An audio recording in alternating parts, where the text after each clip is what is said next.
Hello, good morning students. Our next topic is distribution of n particles in two compartments.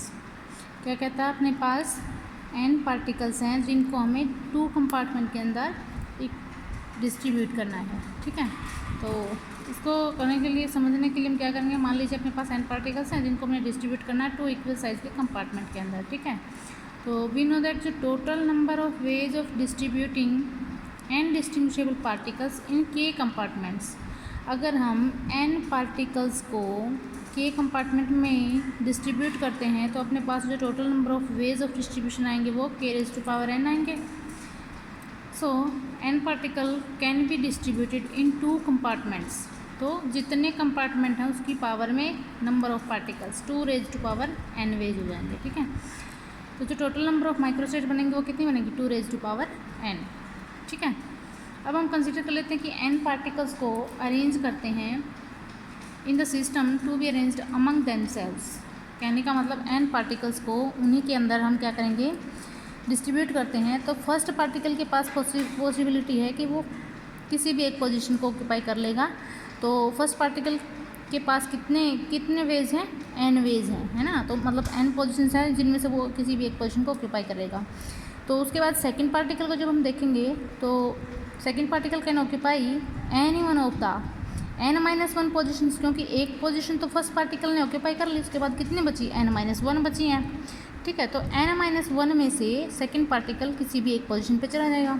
ठीक है, तो इसी type से अब जो थर्ड वन जो पार्टिकल आएगा उसके लिए जो पॉसिबिलिटी बचेंगी उसमें से क्या हो जाएगा, फिर अब कितने बचेंगे उसके लिए n-2 बचेंगे. ठीक है, तो ऐसे करते करते उसके जो अरेंजमेंट्स हो जाएंगे. अगर हम दो पार्टिकल्स को डिस्ट्रीब्यूट करते हैं तो उसके लिए कितने पॉसिबिलिटी आई n×n-1 वेज. ठीक है, similarly we can show that all the particles can be arranged in. अगर हम n के n पार्टिकल्स को अरेंज कर दें तो वो कितने हो जाएंगे n×n-1, n-2, n-3 up to 2 × 1. सबकी क्या हो जाएगी मल्टीप्लिकेशन हो जाएगी, क्योंकि ये क्या है इंडिपेंडेंट और वो क्या बोलते हैं कंपोजिट इवेंट्स, मल्टीप्लिकेशन वाली टर्म लग जाएगी ना. तो जितने भी अरेंजमेंट्स होंगे वो सब क्या होंगे n×n-1, n-2. ठीक है, और यही इसी को हम बोलते हैं n फैक्टोरियल. ठीक है, n फैक्टोरियल, या फिर इसको हम npn permutation of n taking n out of n, है ना. ऑल द पार्टिकल्स, जितने पार्टिकल्स हमने कंसिडर किए हैं उन सभी को हमने क्या क्या डिस्ट्रीब्यूट किया है. ठीक है, if the particle are to be arranged in two compartments then total number of macrostate कितनी हो जाएंगी. मैक्रोस्टेट हो जाएंगी जितने पार्टिकल्स उसमें एक ऐड कर दो, है ना.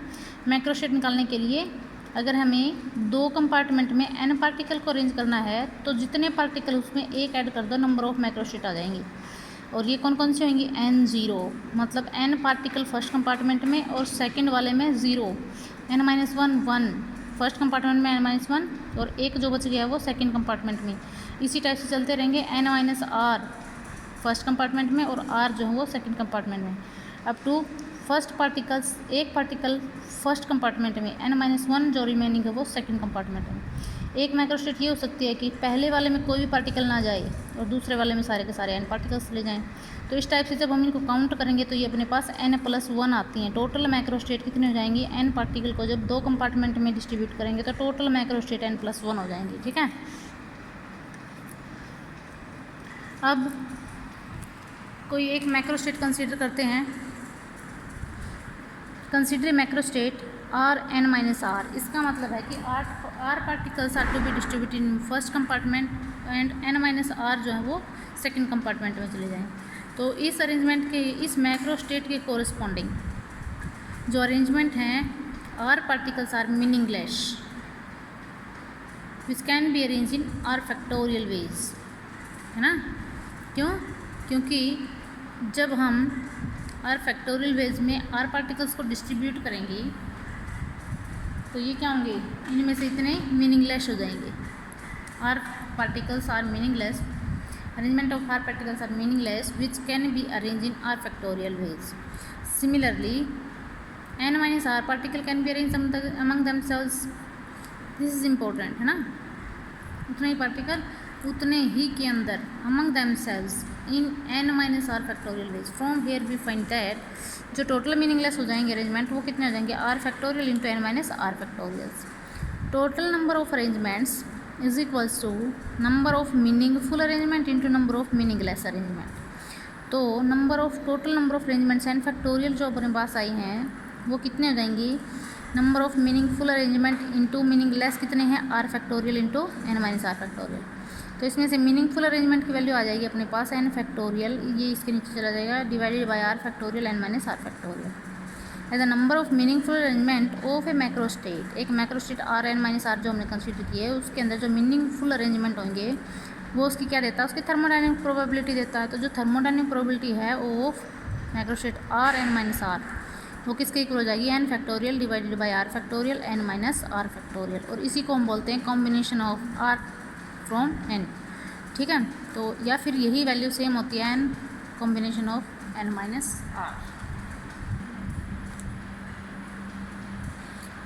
Probability of a macrostate. The probability of a macrostate is defined as the ratio of number of microstate in the macrostate to the total number of microstates. किसी एक मैक्रोस्टेट के अंदर कितनी टोटल नंबर ऑफ माइक्रोस्टेट हैं divided by उस system के अंदर कितनी टोटल नंबर ऑफ माइक्रोस्टेट हैं। तो ये जो है वो उस एक मैक्रोस्टेट की प्रोबेबिलिटी बताएगा।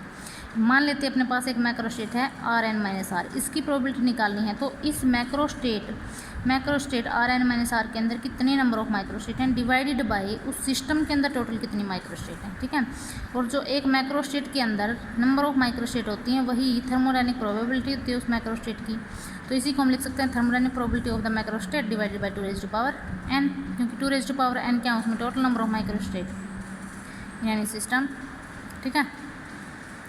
तो थर्मोडायनेमिक प्रोबेबिलिटी को हम रिप्रेजेंट करते हैं capital W of this macrostate r n minus r divided by 2 raised to power n. This is the probability of a macrostate r n minus r, ठीक है। इसमें अगर हम थर्मोडायनेमिक प्रोबेबिलिटी W की वैल्यू पुट कर दें तो ये W की वैल्यू हमने ऊपर निकाली थी n factorial divided by r n minus r factorial, इसकी वैल्यू अगर हम यहाँ पुट कर दें into 1/2 raise to power n, तो ये अपने पास आ जाएगी probability of a macrostate 1/2 raise to power n NCR, ठीक है। नेक्स्ट इज़ यहाँ से अपने को पता चलता है कि जो किसी भी एक मैक्रोस्टेट की प्रोबेबिलिटी होती है वो डायरेक्टली प्रोपोर्शनल होती है thermodynamic probability of that state, ठीक है। उसकी थर्मोडायनेमिक प्रोबेबिलिटी के डायरेक्टली प्रोपोर्शनल होता है। अब नेक्स्ट है most probable, next is most probable macrostate. Most probable macrostate, the macrostate of A system which has maximum probability of occurrence is called most probable. जिस macrostate की maximum probability होगी वही most probable macrostate होगी, ठीक है। और most probable macrostate की जिसकी प्रोबेबिलिटी मैक्सिमम है वो डिपेंड करता है उसके अंदर जिसमें as a probability of a macrostate is proportional to thermodynamic probability, therefore for P to be maximum this should be maximum which is given as. कहने का मतलब ये है कि प्रोबेबिलिटी मैक्सिमम जो होगी वो डिपेंड करती है उसकी थर्मोडायनेमिक प्रोबेबिलिटी पे। तो मैक्सिमम प्रोबेबिलिटी तभी होगी जब उसकी थर्मोडायनेमिक प्रोबेबिलिटी मैक्सिमम होगी, और जब थर्मोडायनेमिक प्रोबेबिलिटी है वो किसका इक्वल होता है NCR। तो जब ये वेट या जब ये नंबर मैक्सिमम होगा तभी उस मैक्रोस्टेट की प्रोबेबिलिटी मैक्सिमम होगी। तो ये मैक्सिमम कब होगा, जब R is equal to n/2 होगा फॉर n इवन, n अगर इवन हो और r जो है वो n/2 हो तभी जाके ये जो NCR नंबर है ये मैक्सिमम होगा, ठीक है। तो इसको मैक्सिमम होने के लिए P R किसके इक्वल होना चाहिए n/2, तो n माइनस n/2 ये फिर से n/2। तो ये जो स्टेट होती है this is the most probable macrostate, ठीक है। इसके कोरस्पॉन्डिंग जो प्रोबेबिलिटी आएगी वो हम निकाल सकते हैं n factorial divided by r की जगह पे हमने n/2 पुट किया और n/2 फैक्टोरियल, और n माइनस r की जगह पे n/2 फैक्टोरियल हो जाएगा ना, क्योंकि r की जगह पे n/2 पुट करेंगे हम, और into 1/2 raise to power n, 2 raise to power n is the total number of microstate in that system. तो this is the most probable या probability of the most probable macrostate, ठीक है। Next is least probable macrostate. Least probable macrostate होने के लिए उस macrostate की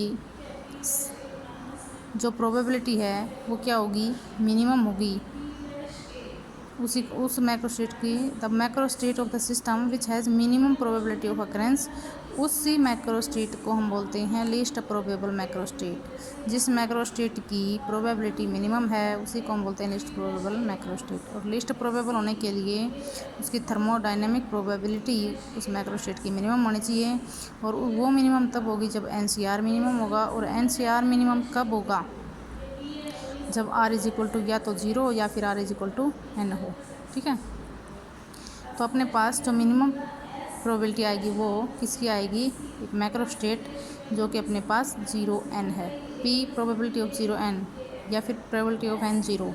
ये जो मैक्रो स्टेट है इसकी प्रोबेबिलिटी मिनिमम आएगी, और कितनी आएगी, n factorial divide by 0 factorial n factorial 1/2 raise to power n is equal to 1/2n। This is the least probable macro state की probability of the least probable macro state. Next topic is constraint and accessible states. Constraints क्या होते हैं, the set of restrictions imposed on the distribution of particle in a given system are called constraint. कहने का मतलब ये है कि जब हम किसी सिस्टम के डिस्ट्रीब्यूशन पे रिस्ट्रिक्शंस इम्पोज करते हैं तो सेट ऑफ रिस्ट्रिक्शंस जो इम्पोज किए हैं उन्हीं को हम बोलते हैं कंस्ट्रेंट। ठीक है, मान लेते हैं इसको समझने के लिए, मान लीजिए अपने पास 3 पार्टिकल्स हैं जो कि डिस्ट्रीब्यूट किए हैं 2 कंपार्टमेंट के अंदर। ठीक है, the system must obey the constraint that total number of particles in 2 compartment must be 3। इसके ऊपर हमने कंस्ट्रेंट लगा दिया कि जो टोटल नंबर ऑफ पार्टिकल्स हैं वो कितने रहेंगे, उस सिस्टम में 3 ही रहेंगे। ठीक है, in general the total number of particles in A system remains constant. ये हमने कंस्टेंट लगाया कि उसमें जो टोटल नंबर ऑफ पार्टिकल्स होंगे वो कांस्टेंट रहेंगे। ठीक है, तो कहने का मतलब summation of NI total number of particles क्या होने चाहिए, कांस्टेंट n होने चाहिए। ठीक है, NI is the number of particle in the ith compartment. अब एक एक्सेसिबल और इनएक्सेसिबल स्टेट्स क्या होते हैं। Accessible state which exist under constraint, कोई ऐसी स्टेट जो कंस्ट्रेंट लगाने के बावजूद भी एग्जिस्ट करती है वो एक्सेसिबल स्टेट होती है। And which does not exist under constraint is called inaccessible. ठीक है, तो इसको हम समझते हैं किसी एग्जांपल की हेल्प से। मान लीजिए we want to distribute 3 particles, 3 particle हमने कंसिडर किए A, B and C, 2 compartment में हम उसको डिस्ट्रीब्यूट करना चाहते हैं। System will have the following macro state, कौन कौन सी, जो इस टेबल में दिखा रखी है 3 0 2 1, मतलब पहले कंपार्टमेंट में 2, सेकंड में 1 1 2 0 3। ये अपने पास 4 मैक्रो स्टेट हो सकती हैं पॉसिबल। कंपार्टमेंट फर्स्ट जैसे 3 0 मैक्रो स्टेट है, इसके कोरस्पॉन्डिंग 3 पार्टिकल फर्स्ट कंपार्टमेंट में, सेकंड वाला खाली, तो 3 पार्टिकल फर्स्ट कंपार्टमेंट में आ गए, उसके बाद सेकंड वाला खाली है। 2 1 के कोरस्पॉन्डिंग, तो 2 1 के कोरस्पॉन्डिंग 2 पार्टिकल फर्स्ट कंपार्टमेंट में AB AC BC है ना, कोई भी हो सकता है। जैसे मान लिया A भी मान लिया तो C इसमें चला गया, AC इसमें आ गया तो B इसमें, BC इसमें आ गया तो A इसमें। तो 2 1 के कोरस्पॉन्डिंग 3 माइक्रो स्टेट पॉसिबल हैं। ठीक है, 1 2 इसके corresponding 1 first particle, A particle compartment first में, BC सेकंड में, B यहाँ, AC यहाँ, C यहाँ, BA यहाँ, 3 पॉसिबिलिटी 1 2 मैक्रो स्टेट के कोरस्पॉन्डिंग। 0 3 इस केस में 0 फर्स्ट कंपार्टमेंट में 0 पार्टिकल है, तीनों पार्टिकल सेकंड कंपार्टमेंट में, तो इस टाइप से अपने पास ये एक पॉसिबिलिटी ये हो जाएगी। टोटल जो है अपने पास 8 माइक्रो स्टेट्स होगी। ठीक है, तो अब हम इसमें एक्सेसिबल और इनएक्सेसिबल को समझने के लिए मान लेते हैं कि हमने एक कंस्टेंट इसके ऊपर अप्लाई किया कि किसी भी कंपार्टमेंट में 0 पार्टिकल नहीं होना चाहिए। If you put a constant that no compartment should remain empty, कि कोई भी कंपार्टमेंट एम्प्टी नहीं होना चाहिए। तो एम्प्टी एक बार तो इस मैक्रो स्टेट में सेकंड वाला कंपार्टमेंट एम्प्टी हो रहा है, तो ये वाली जो स्टेट है ये हम इसके अंदर इंक्लूड नहीं करेंगे, और ये वाली जो है जिसके अंदर फर्स्ट कंपार्टमेंट जो है वो एम्प्टी है, ये भी माइक्रो स्टेट हम ये वाली भी कंडीशन इसमें इंक्लूड नहीं करेंगे। तो अपने पास इनको छोड़ के बाकी कितने स्टेट बच गई, 6 माइक्रो स्टेट 6 बच गई। तो जो 6 बच गई हैं वो क्या है अपने पास एक्सेसिबल माइक्रो स्टेट हैं, क्योंकि वो कंस्टेंट लगाने के बावजूद भी एग्जिस्ट कर रही हैं। ठीक है, लेकिन ये जो 2 स्टेट हैं ये कंस्टेंट लगाते ही हट गई हैं, है ना, रिमूव हो गई हैं यहाँ से, तो ये दोनों क्या हैं अपने पास इनएक्सेसिबल माइक्रो स्टेट्स। ठीक है, तो जो इसमें दिखाया हुआ है 3 0 0 3 डज नॉट एग्जिस्ट, तो these are the inaccessible micro state and 2 1 1 2 are the accessible micro states. ठीक है, तो ये था concept of accessible and inaccessible microstate. Next lecture में हम करेंगे case with weightage and binomial theorem, Stirling approximation. ठीक है, 2 या 3 वीडियो में आपका ये यूनिट आपकी कंप्लीट हो जाएगी, ये चैप्टर आपका बिल्कुल कंप्लीट हो जाएगा। तो आज के लिए इतना ही, बाकी करेंगे नेक्स्ट लेक्चर में।